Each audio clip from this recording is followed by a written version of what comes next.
This is Unit 2, Lesson 5 on the business cycle. So students, up to this point in Unit 2, we've been talking about supply and demand. And today we're kind of going to veer away from supply and demand, and we're going to talk about another really important basic economic concept called the business cycle. The business cycle is essentially a way for us to understand if our economy is doing well or not. The first thing to grasp is the fact that there are two different types of economic study. The first is microeconomics, which is basically like a close-up view when you study the economics of individual families or an individual business. And macroeconomics is a large-scale view when you look at the whole economy as a whole. The business cycle is definitely a macroeconomic view. It's a way of looking at an entire society, an entire economy, and figuring out if it's going well or not. This is just a quick review. Gross domestic product, we've already learned this word, but remember that it refers to the total value of everything produced in a country. So it's how much a country produces. So if you have a GDP that's getting bigger, that means that your economy is expanding. If your GDP, that means your production is getting smaller. That means you don't have as much growth. So economists have taken a look at GDP and they've watched it. They watched it very, very carefully. And they came to understand that the business cycle is a way to understand GDP. It's basically a way to understand what's happening to GDP and then to plan accordingly. So in some ways, the business cycle is like fortune telling. Except think of it as fortune tellers with a little bit more education. They're trying to figure out what's going to happen in the future based on what has happened in the recent past. So what is the business cycle? Well, there's four basic parts to it. There's an expansion, which is when the business cycle is kind of coming up, when there's like the economy is growing. There's a peak when GDP kind of peaks out, a contraction when it begins to dip, and then a trough at the bottom where there's not as much. And you can fill these in on the flip side of your page. The back side of your notes has this cycle to fill in.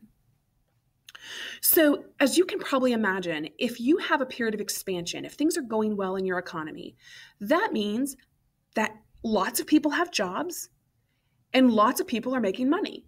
There's an increase in wages. Maybe people get a raise. And if you have more money, we've learned from supply and demand, right? If everybody has more money, what do? Well, they go and buy more stuff. So there's a high demand for goods, and that high demand causes businesses to start. And so banks are very, very eager to lend out money to people because banks are optimistic and they believe that people will be able to pay them back.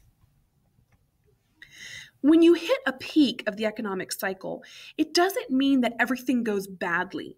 It just means that there's not a lot of new growth. The GDP kind of reaches a maximum. Businesses are not firing people, but they're also not hiring new people. During a time of contraction, the businesses are actually going to begin to lay off people. They're going to cut back production. And this is when you see all of a sudden people losing their jobs. As people lose jobs, they begin to be negative. They begin to be concerned. Banks start getting a little scared. They start thinking, uh-oh, if I lend this person money, will they pay me back? Probably not.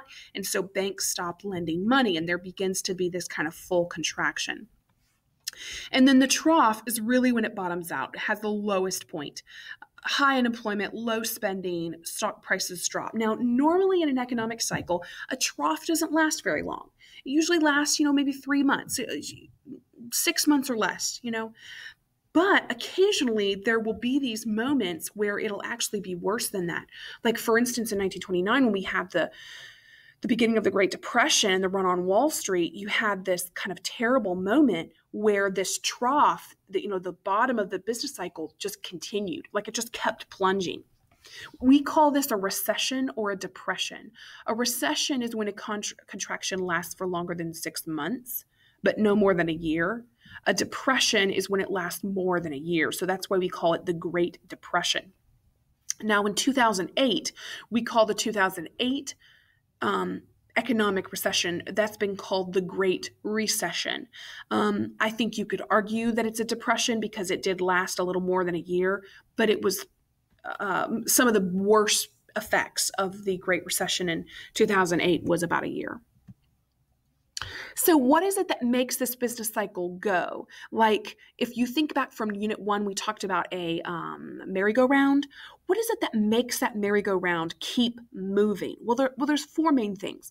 First of all, it's business investment. Look, if businesses are investing, if Burger King opens a new chain, if Little Rebel, that's right here in the corner, right? If Little Rebel opens a new Little Rebel further down on 290, that causes the economy to expand because they hire new people, they hire somebody to build the building, they hire somebody to put in the lights. And so all of that spending, that new equipment creates more jobs. Okay.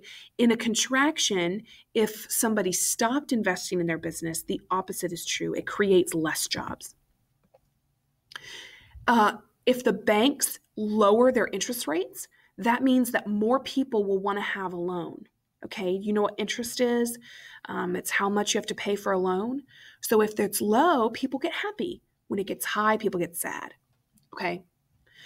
Interest rates climb, investment dries up. And then it's also expectations. I mean, I know that's crazy because it's like, seriously, the economy is based on how people feel. But yes, the economy is based on feelings, like a lot. You'd be shocked at how much feelings plays a part. If people feel like things are going to be good, it often is. And if people feel like things are going to be bad, it often is. And then, of course, there's external shocks, things that just like totally disrupt everything. A natural disaster, all sorts of things. Okay, like for instance, the 2011 terrorist attacks, or I'm sorry, the 9/11 terrorist attacks in 2001. That was an external shock, and it caused a contraction.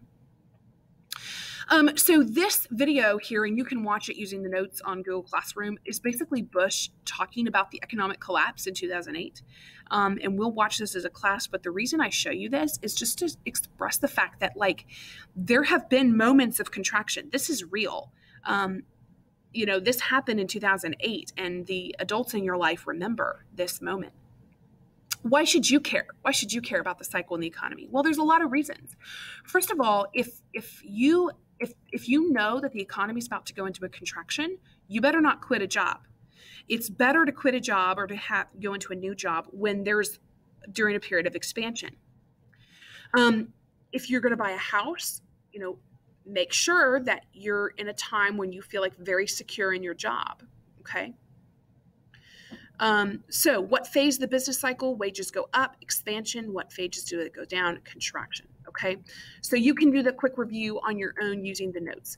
I'd like to encourage you, ladies and gentlemen, to do the assignment also on the business cycle once you've finished in these notes. Okay. If you have any questions, ask Ms. Berg.